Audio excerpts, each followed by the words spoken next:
परवेज खटक ने झूठी गवाही देने के बाद उसका जो हाल हशर हुआ है, केपीके के जो इस वक्त इंतज़ामिया है और ख़ासकर उनकी जो हुकूमत है और केपीके के पठानों ने कमाल कर दिखाया। आज परवेज खटक ने इमरान खान के ऊपर 190 मिलियन पाउंड के केस अलकादर ट्रस्ट के झूठी गवाही दी। इसके ऊपर बात करेंगे और परवेज खटक का इस टाइम कहाँ है, घर अभी तक नहीं पहुंचे, लेकिन उसके घर के बाहर क्या हो रहा है, लोग इकट्ठे हो चुके हैं, पुलिस आ चुकी है, ये इन्फॉर्मेशन मिल रही है। इसके बाद इस्लामाबाद की सीटों की अगर बात करें तो पाकिस्तान तहरीक इंसाफ की आज इस्लामाबाद हाई कोर्ट में NA 48 की जो है आज वो हल्का खुला है, उसके फॉर्म 47 खुल चुके हैं और इलेक्शन कमीशन भाग निकला है, लेकिन जज साहब ने पकड़ लिया है। अब ये इन तीनों हल्कों का फैसला कैसे होने जा रहा है, इसके ऊपर बात करेंगे। इसके साथ साथ इमरान खान के अहम जो आज एक बहुत बड़े मुद्दे की बात की है कि चीफ जस्टिस ऑफ पाकिस्तान के ऊपर उन्होंने अदम एतमाद का इजहार किया है। इन तीनों खबरों को लेकर आगे बढ़ेंगे। बिस्मिल्लाहिर्रहमानिर्रहीम। मेरा नाम गौहर सयाल और आप देख रहे हैं मेरा फेसबुक और यूट्यूब चैनल। नाजरीन, इस वक्त अगर पाकिस्तान के ओवरऑल बात की जाए तो बहुत ज़्यादा जो है वो सूरत हाल काफ़ी हद तक जो है वो ख़राब दिखाई दे रही है। पाकिस्तान तहरीक इंसाफ के जो चेयरमैन है उन्होंने आज चीफ जस्टिस ऑफ पाकिस्तान के ऊपर अदम एतमाद का जो इजहार किया, इसके ऊपर भी बात करते हैं। सबसे पहले ले चलते हैं आपको अलकादर ट्रस्ट केस में। आज अलकादर ट्रस्ट केस की समाअत हुई है अडियाला जेल में और इमरान खान के वकील वहां पहुंचे।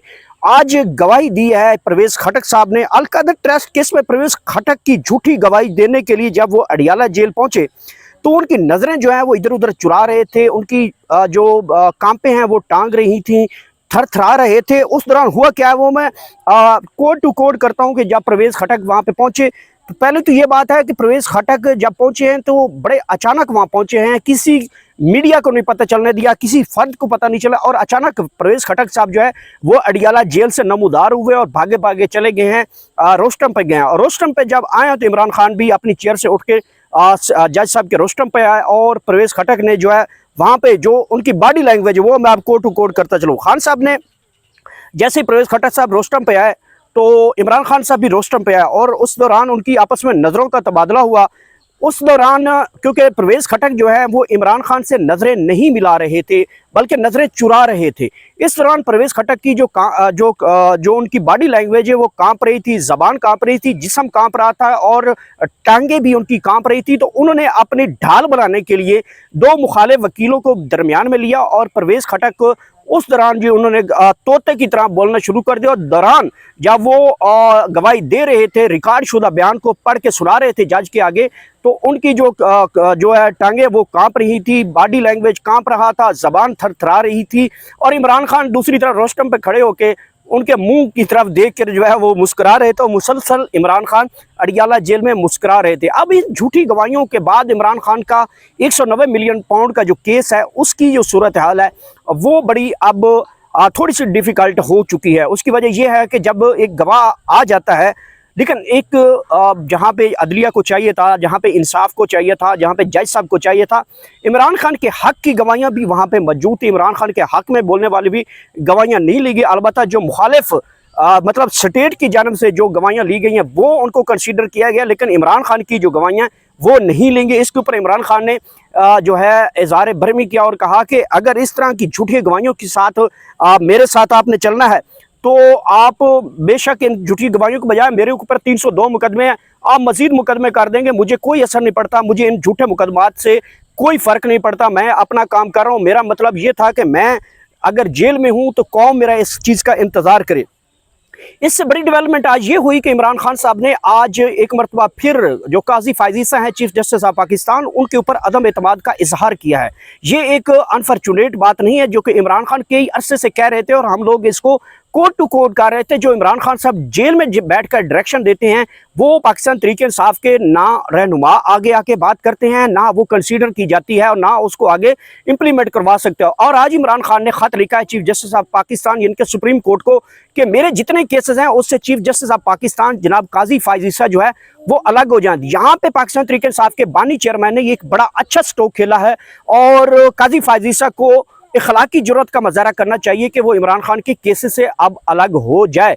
अगर अलग नहीं होता तो ये आज फैसलों के ऊपर बहुत ज़्यादा असरअंदाज होगा और काजी फायजी साहब के ऊपर बहुत बड़ा एतराज़ होगा। अब जज के पास जब कोई एतराज़ आता है तो जज अमूमन तौर पे उस केस को छोड़ देते हैं, उस केस से अलहदा हो जाते हैं, खुद को अलहदा कर लेते हैं। तो अब जितने केस होंगे देखना होगा कि काजी फायज ईसा हमेशा की तरह पीटीआई के केसेस को तूल देते हैं या फिर उनकी समाअत करते हैं, क्योंकि इमरान खान ने उसमें खुल के कहा है कि बल्ला छीनने का जो केस है वो बेसिकली काजी फायज ईसा की तरफ से दिया गया। इसके ऊपर इमरान खान ने जो है इसी वजह से और पिछली जिन केसों के हवाले से काजी फायज ईसा जिनकी केसों की समाअत नहीं कर रहा, मखसूस नशिस्तें हैं, उस हवाले से काजी साहब इंसाफ नहीं दे रहे।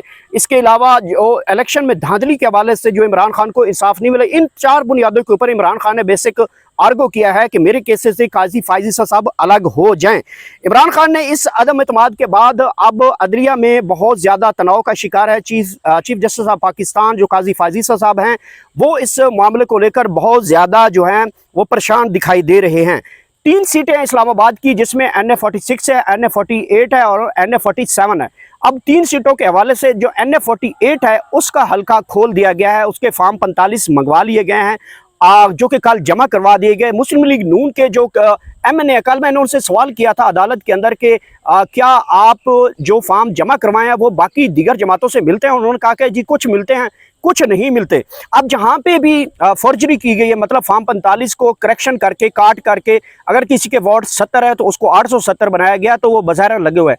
आज अदालत में जस्टिस तारिक महमूद जंगीरी साहब ने फॉर्म 45 मंगवाया जो कि इलेक्शन कमीशन ने अपनी वेबसाइट पे अपलोड किए थे।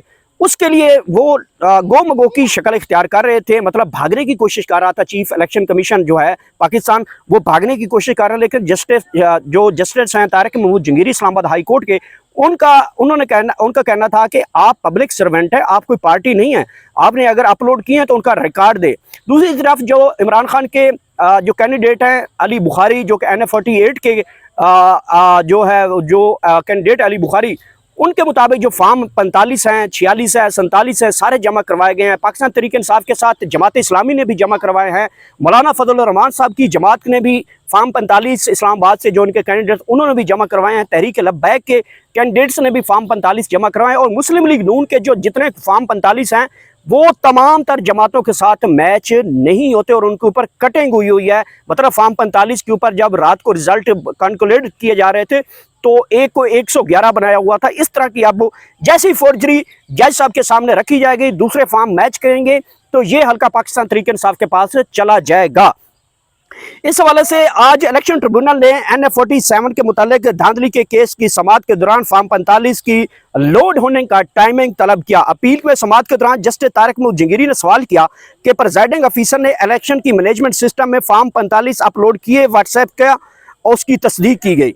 इस पर इलेक्शन कमीशन के एडिशनल डायरेक्टर लॉ ने जवाब दिया, प्रेजाइडिंग अफसर ने रिटर्निंग अफीसर को खुद जाकर फॉर्म 45 जमा करवाया।